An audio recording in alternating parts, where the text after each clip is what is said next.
Thank you, Mr. President. I want to add my voice to thank Senator Harkin for bringing forward this resolution today. I want to thank my colleague, Senator Brooks, who I had the privilege to serve alongside on the Veterans Committee for a couple of years there. Senator Brooks was always a gentleman. He always ensured that there was not even bipartisanship, it was nonpartisanship. It was really about veterans issues. It was a great committee to be a part of, and I want to thank him for his leadership on that. But that's not an accident. It's because he did wear the uniform. And he served at a time when wearing the uniform was a partisan issue. And that's really what we're talking about here today, because that's unique. And it should never be, but yet it became that way at a very dark time in our country's history. And it was a dark time across the board. There were many things that we can look back on in that period, and we could probably agree that that was not the height of American history. But I want to thank Senator Brooks for his service, both then and now. And I want to thank him for his words. I want to thank our Vietnam veterans that are up there today, because you represent so many other Vietnam veterans who could not be here today. You represent so many other Vietnam veterans who actually never came back home, as well as the ones who came back home. Because every veteran believes in their bones that the real heroes were the ones who never made it back. The ones whose names are inscribed on that black wall in Washington, D.C. But it's sort of fitting maybe that we're here today, just a few days after we had West Point Day, where we had cadets from West Point who were here. And I know all of you, I'm sure, were struck by the age of those cadets and how young they looked. And maybe it was a reminder how older we were getting too, but that's a different story.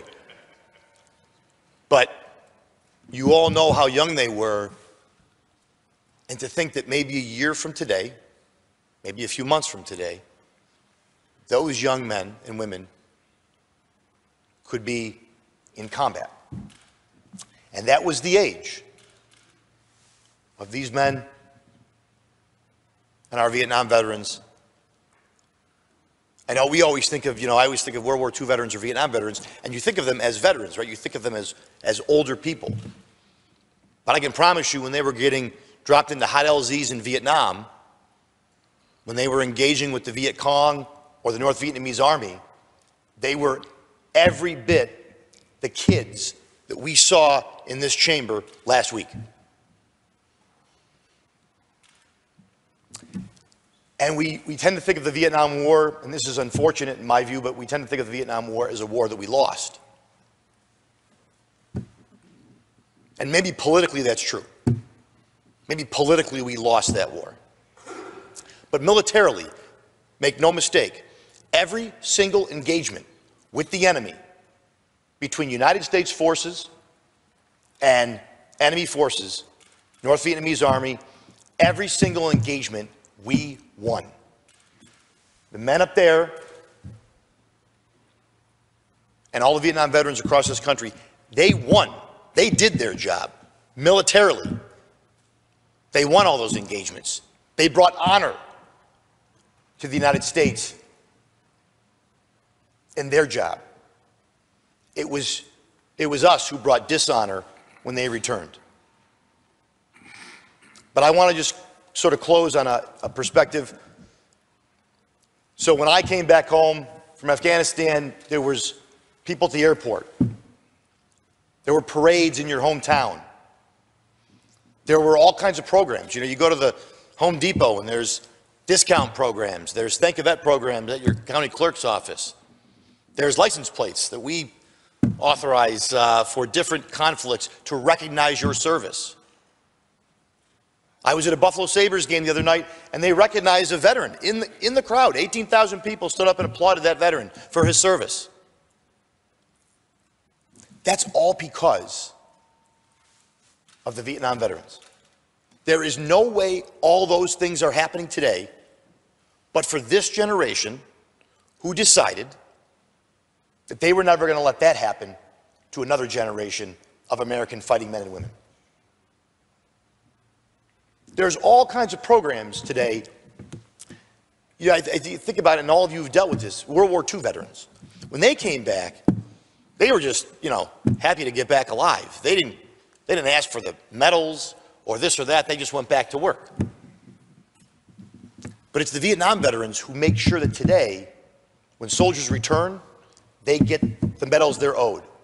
They're the ones who make sure the VA is a lot better about medical services and treating veterans. They have collectively made us appreciate the American men and fighting women because we didn't appreciate it when they came back home. And they've made sure that that will never happen again, not on their watch. When I go to a funeral of a veteran from Iraq or Afghanistan, it was always Vietnam veterans who were out holding the flags on the roadway.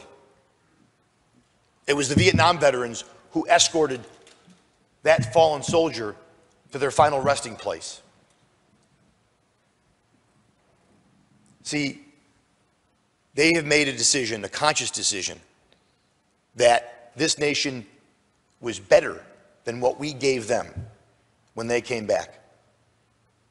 And I think it's awesome that we are here today, that you get to be here today, to see. It took a lot of time,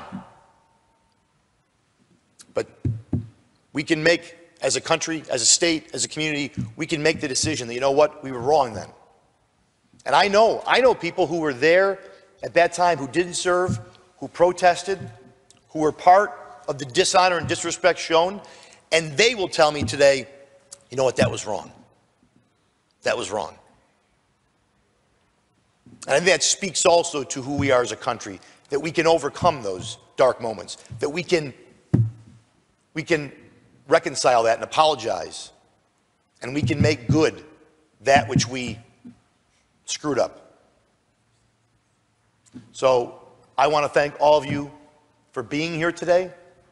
I want to thank you for never forgetting that even after you took that uniform off, you never forgot your oath to this country. You never forgot your oath to the men and women, your brothers and sisters in arms, whether they never came home or they did come home. And, it's a unique, I should mention the Vietnam veterans, certainly organizations out there, Vietnam Veterans Chapter 77 back home in Western New York where I represent. But it is a unique, when this generation is gone,